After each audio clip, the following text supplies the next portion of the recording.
Do you want a little more? There you go.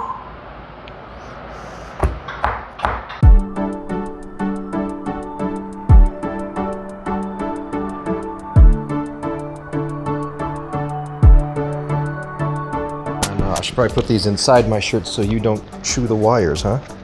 Woo, the wires are cold.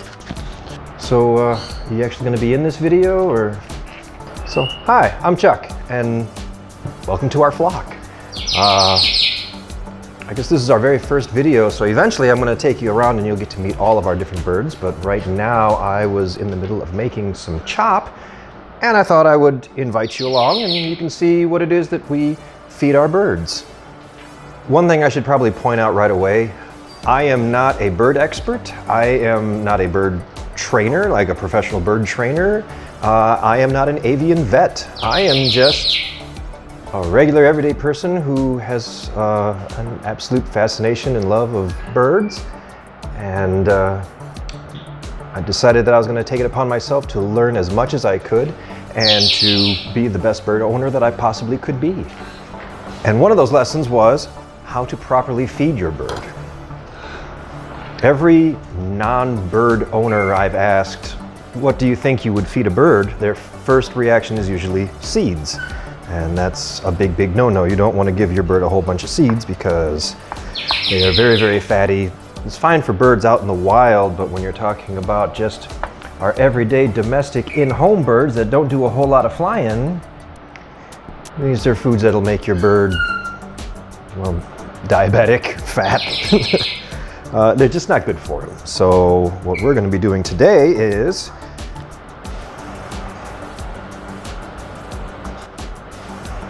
I have some lentils that I've cooked up in the bowl.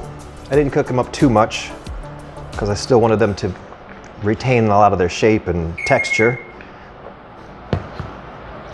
Got me a sweet potato, which is my secret weapon.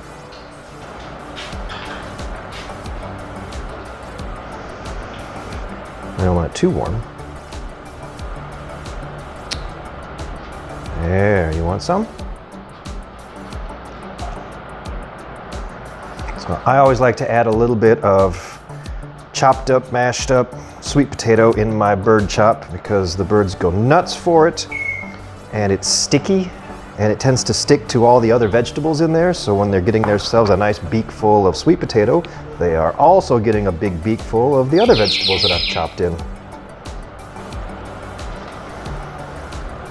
Oh, did you want a little more? There you go.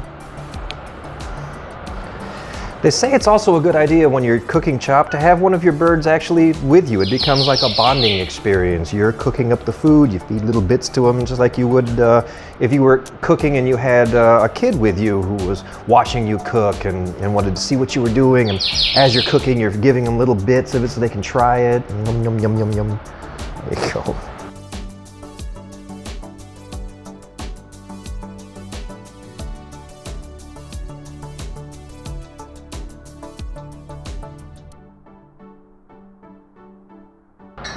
Oh, I'm sorry, did you want a little more? Was I taking that away from you? You got it? There you go. I just realized you haven't been properly introduced. Everybody, this is Ripley, and Ripley, this is everybody. Sometimes I can get her to wave. So she is actually the newest member of our flock. We've only had her for about a month now. But as you can see, she is super curious and super friendly, and we have just had a blast getting to know each other.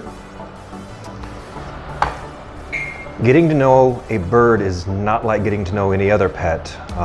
When you bring home a dog or a cat, well, you know, a cat will run and hide for the first few days, and then they'll gradually come out, and the next thing you know, they're in your lap. A dog, you bring it home, and most of them will just love you right then and there, but a bird is different. A bird, it takes time to build that kind of trust and to get them to a point to where they're going to want to be with you and do things with you. And for new bird owners, that can feel frustrating sometimes because you want your bird to love you and you want your bird to spend time with you and to do all the fun things that you see in all the other YouTube videos, but keep in mind that most birds live for a very, very long time. Ripley here is only 6 years old when we got her. So she's just 6 years old now. But she could live for 80 years, 100 years. So she's still just a little kid, and we've only known each other for a month.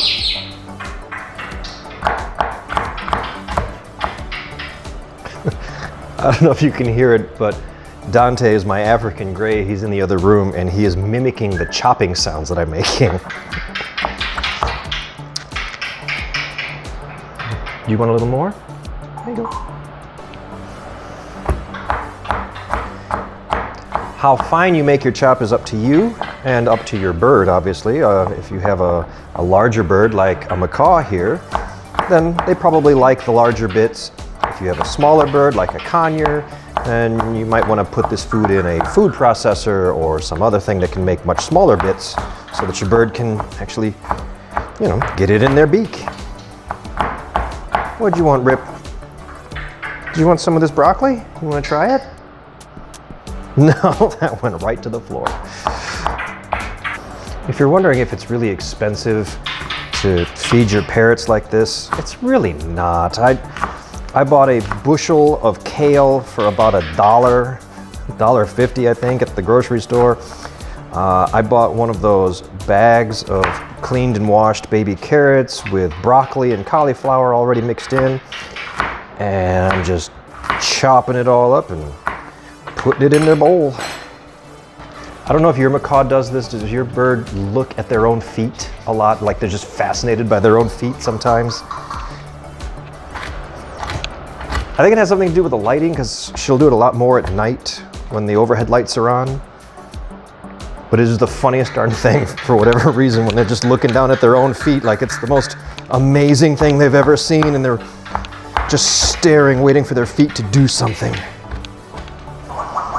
It's okay to give your parrots fruits, obviously. You don't want to do it too often though, because fruits are generally pretty high in sugar, especially things like grapes and fruits like that. As snacks, I think they're fine. Just not something you want to feed them all the time, obviously. If you're wondering why I'm doing it this way with a knife instead of using a food processor, it's just because my food processor is kind of strong. And the last time I used it, I ended up with baby food. It just made vegetable puree. And yeah, the birds weren't really a fan of that. So I have to get myself either a new food processor or do what I'm doing right now. Just chop it up with a knife. Takes a little more time, but at least I can see what I'm doing. What do you think? That look pretty appetizing to you? Should I add something? Am I missing something?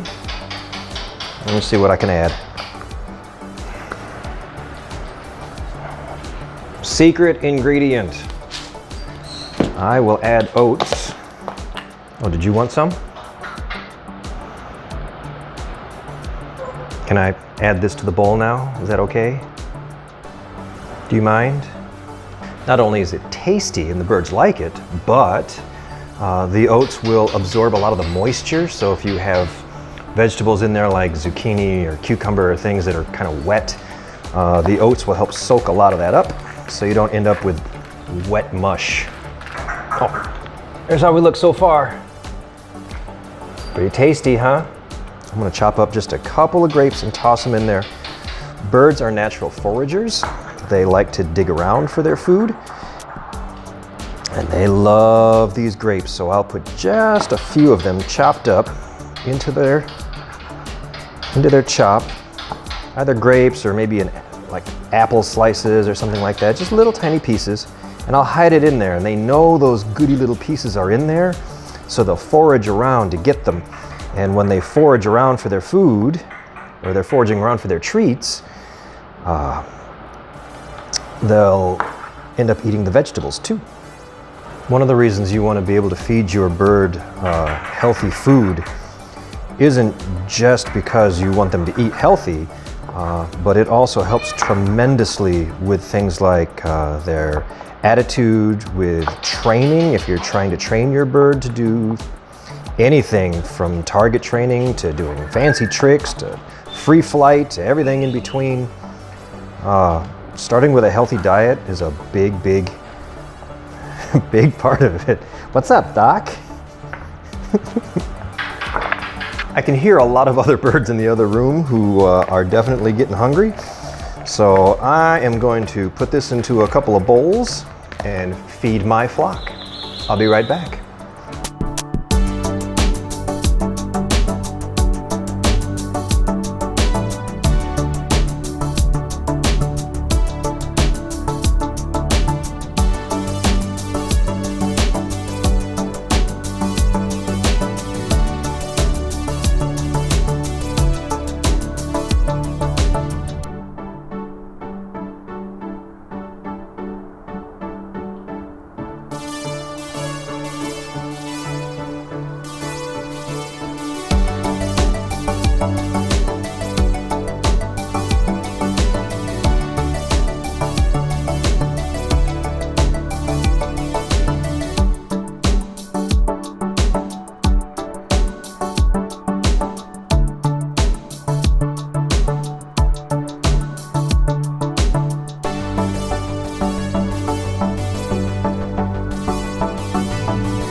And there you have it. All of my birds now are fed. I had plenty of leftovers, so I put them in little storage baggies, tossed them in the freezer so that every day I can just take one out, thaw it, and give it to the birds. I've got enough to last me the next, 4 days probably. So there you go. That's all I do. That's all there is to it, really. So thanks so much for watching. I would love your comments below. What do you guys feed your birds? I would love to see that in the comments. Let me know some of your birds' favorite foods, some of the chopped vegetable mixes that you guys have made that you think is just awesome and outstanding. I would love to hear all about it. Thanks so much for watching. Don't forget to like, don't forget to comment, don't forget to subscribe, or wherever it is that the button is these days. And next video, you get a chance to meet more of my birds, I hope. See you later.